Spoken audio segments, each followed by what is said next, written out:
Ouais, moi, ouais, moi,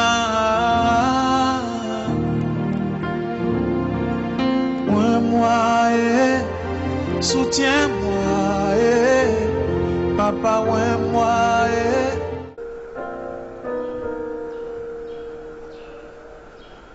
Shalom aux enfants de Dieu. Shalom à tous les adorateurs du Dieu vivant. Shalom à tous mes frères, mes sœurs en Christ, à tout le peuple de nos nations, du continent africain, et aussi à nos gouverneurs. Je vous salue dans le précieux, puissant, victorieux et glorieux nom de notre Seigneur Jésus-Christ. En ce jour, il a plu à l'Éternel de nous tourner son regard, sa face de miséricorde et de grâce. On m'appelle prophétesse Espérance de Magdala. Et comme vous le savez déjà si bien, je suis une sentinelle du Seigneur, messager, prophète des nations. Mais mon identité est fille d'Israël. On m'appelle fille d'Israël, car j'adore le Dieu vivant, celui d'Israël. On peut encore m'appeler Williams et Jirula. J'ai été toujours vainqueur, comme mon Seigneur Jésus m'a donné son pouvoir, son autorité, d'être toujours vainqueur sur les épreuves, les situations et la mort. Je suis victorieuse. Je partage ce sujet de victoire aujourd'hui avec vous, mes frères, les intercesseurs, tous ceux qui sont dans le corps du Christ pour faire la volonté de l'Éternel, notre Dieu d'Israël, celui qui nous a dotés de sa puissance, qui nous a appelés à un poste de procuration de paix en faveur de ceux qui en ont besoin. Et selon la loi du Christ, il a dit dans sa parole, je vous donne ma paix. C'est le plus grand trésor, plus grande richesse que les rois, les princes, les gouverneurs, les dominations ne peuvent pas vous donner, vous les enfants de Dieu. Vous qui êtes les descendants, les élus de Dieu, les descendants de la maison d'Abraham, je vous donne ma paix, qui n'est pas une paix du monde. C'est Jésus-Christ, notre Seigneur, qui a signé cette parole. Aujourd'hui, tous, comme moi, nous le savons que le temps, l'heure à laquelle nous sommes est grave. Sur le plan mondial, l'heure est grave. Sinon, je peux vous dire que nous sommes presque à la chaudière de Nebuchadnezzar, un événement qui est arrivé sur la terre. Nous ne pouvons pas, nous les serviteurs de Dieu, faire nos débats quotidiens, semestres, annuels ou mensuels, sans toutefois toucher ce cas de la situation mortelle qui est arrivée sur la terre, qui a pris tous les souffles sur le plan mondial captif. Liberté étant être humain, captif, toutes les activités, les actions, voire même les finances en otage. Tout a succombé. Comme les enfants de Dieu dans leur rébellion, accompagnés de son serviteur Moïse, qui, au cours de leur marche vers le Canaan promis de Dieu, ont trébuché en cours de chemin et le Seigneur les laissa. Le Seigneur leur tourna dos, ferma son rideau sur eux et ils ont été victimes de toutes les situations, les vents, les tourments, jusqu'à ce que les serpents d'airain sont sortis pour les mordre. C'est à ce stade-là que nous sommes arrivés, nous les enfants de Dieu, tout le peuple de la terre, nous sommes arrivés à ce stade-là, comme si c'était à l'instar de Moïse et son peuple. Parce que tout simplement, les enfants de Dieu ont mis la page de la rébellion en pratique. Et comme Dieu, dans sa miséricorde, son amour infini, a dit avec serment, si je trouve un seul juste, si je trouve une seule personne disponible sur qui m'appuyer, je ferai grâce à mon peuple. Je le relèverai, je le rétablirai. Et quand je vais finir de le rétablir, je le guérirai. Si je trouve un seul juste, ou une seule personne qui se met dans une position de repentance, une position de regretter la rébellion des enfants de Dieu contre Dieu, moi l'Éternel, je me baserai sous la parole d'un seul homme ou une seule sentinelle et je ferai grâce et miséricorde. C'est ce que je suis venu partager avec vous aujourd'hui, mes frères. Mes sœurs en Christ, mes présidents africains, mes gouverneurs, nos gouverneurs, et ceux aussi qui gouvernent l'Église du Christ, qui pensent gouverner l'Éternel et Dieu aussi. Cette parole va à votre endroit.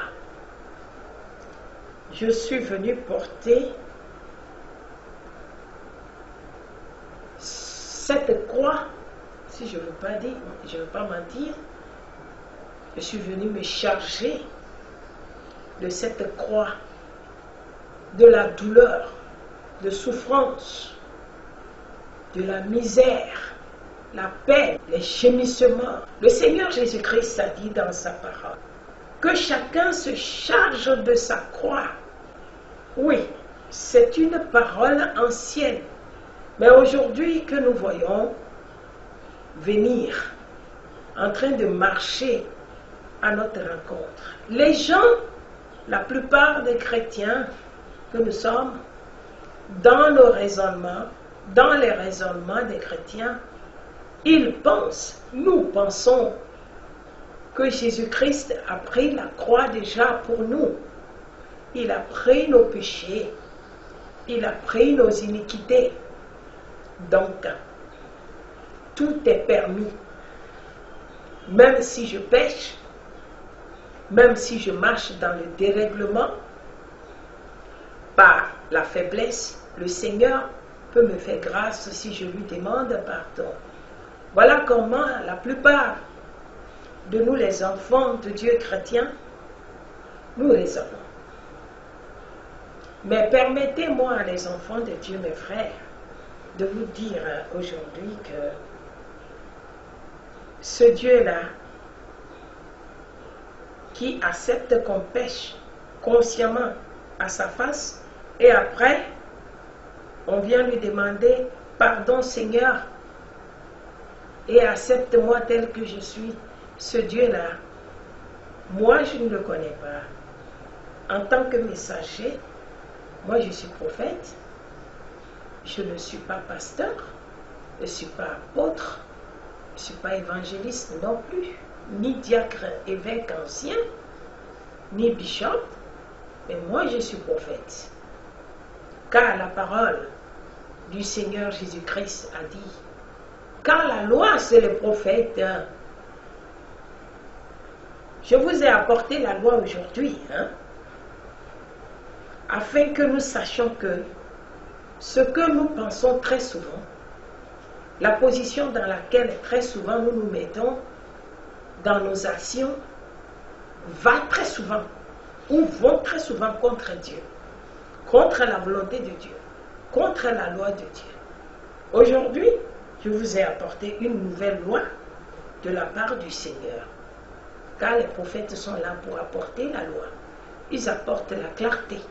Ils apportent la justice de Dieu. Et ils font des réprimandes au peuple de Dieu, que tu sois pasteur évangélique, diacre ou apôtre qui a 50 églises sur le plan mondial. C'est par un prophète qui n'a pas un seul de tes temples que tu as bâtis, qui viendra de la part de Dieu t'annoncer ce qu'il faut faire en son temps. Il n'y a que le prophète qui est la bouche et l'oreille de l'Éternel. Donc aujourd'hui, permettez-moi de vous tourner un langage qui vient de la révélation des prophètes. Amen. Très souvent, les enfants de Dieu, les chrétiens, ont le livre de la loi. Voici le livre de la loi de Dieu. C'est la Bible. On l'a en main. On achète les plus grosses. On commande ça en Israël, à Jérusalem, à Juda, en Samarie.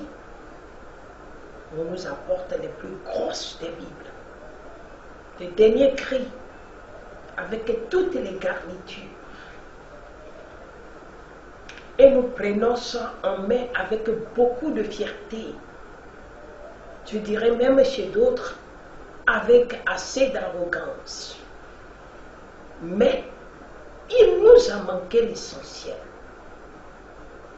L'essentiel, c'est que nous ne mémorisons pas les paroles saintes qui sont mentionnées là-dedans.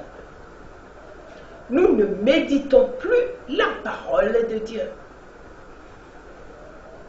Pour ceux qui ont la mémoire, qui se souviennent et qui regardent sur les médias, les YouTube, les Internet, au cours de mes avertissements, lorsque j'annonçais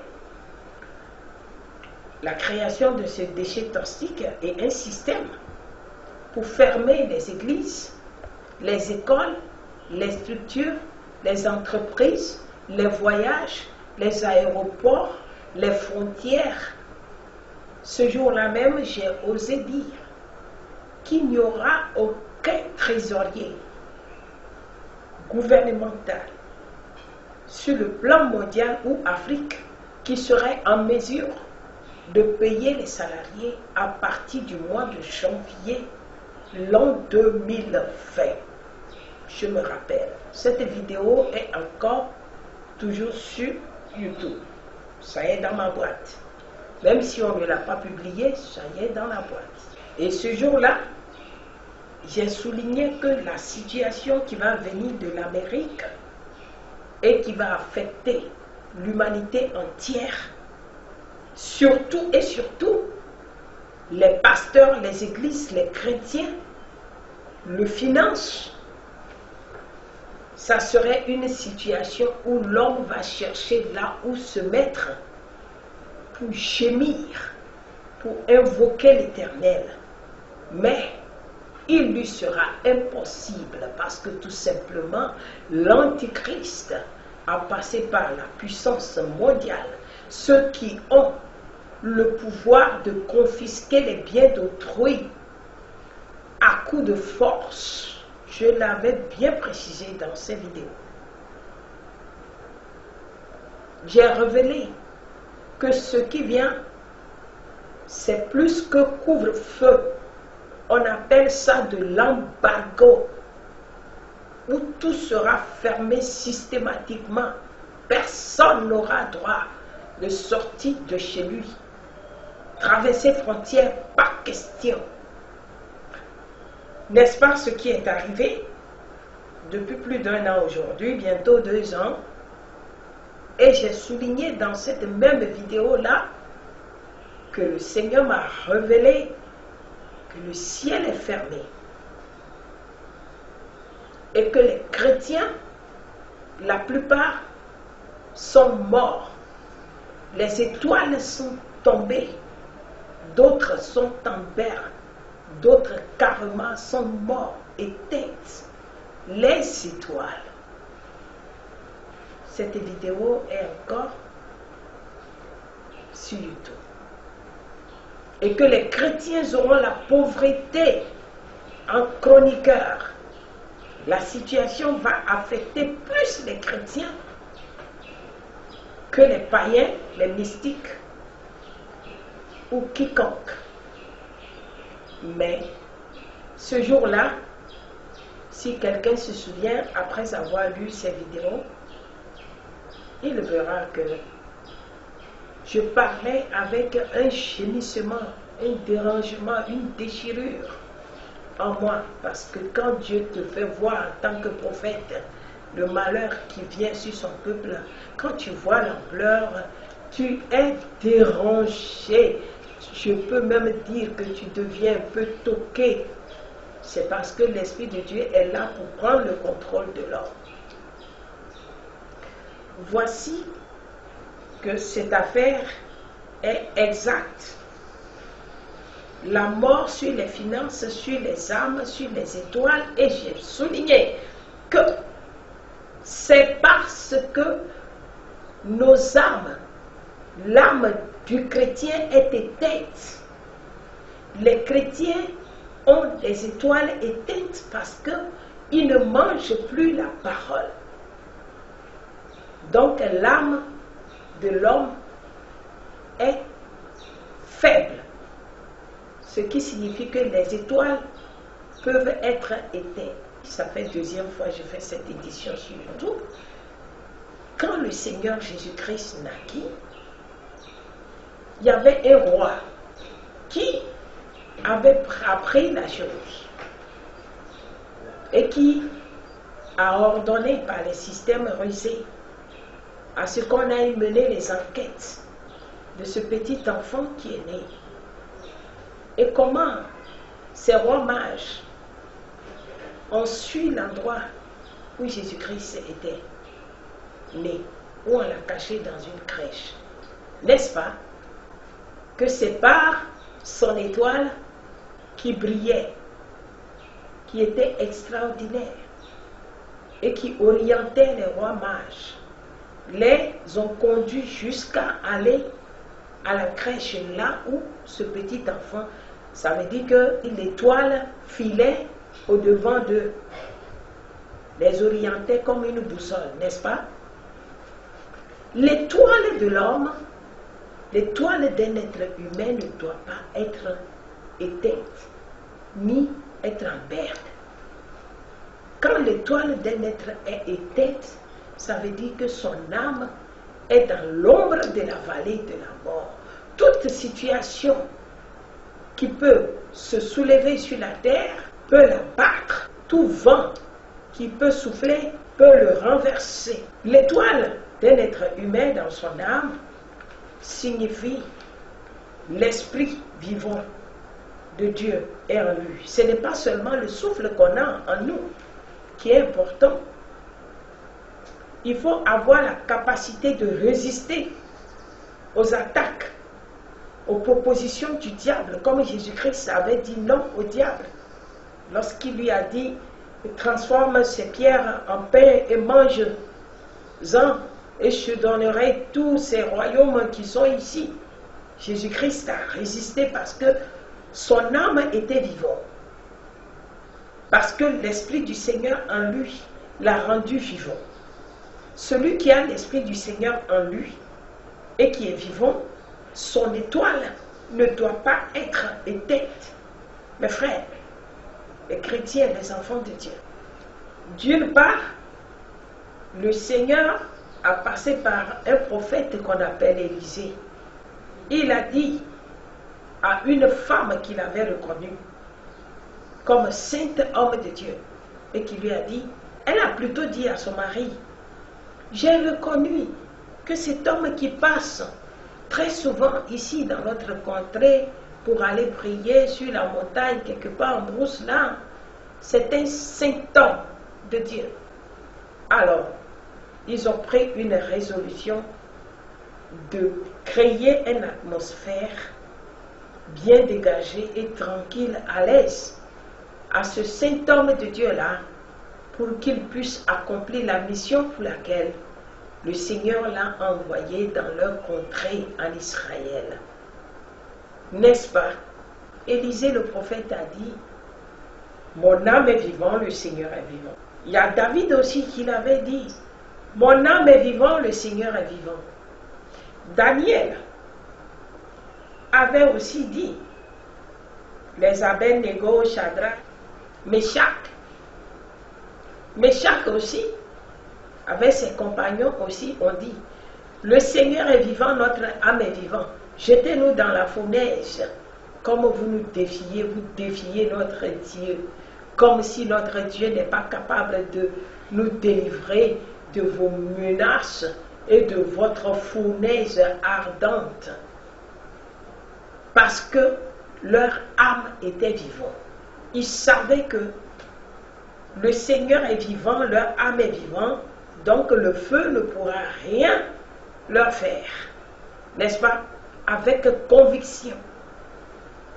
Ici, quand Dieu nous a révélé que notre étoile est dormante, étoiles des chrétiens sont tombés, couchés, d'autres étaient morts. Et le finance est difficile. Ça, c'était dans une vision que je racontais à cette époque de l'an 2019, dans le mois d'octobre, quand j'annonçais ce déchet toxique de ce virus, de ce venin du serpent.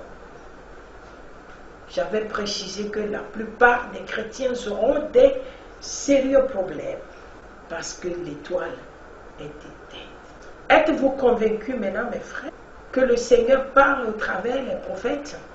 Et quand un prophète donne des ordres de la part du Seigneur, il fixe un temps pour un combat de prière par rapport à un événement révélé par le Seigneur. Il faut marcher dans le temps de ce prophète-là. Il faut marcher dans son temps décrété pour mener le combat et pour obtenir la victoire. Êtes-vous convaincus maintenant, les enfants de Dieu? Are you sure?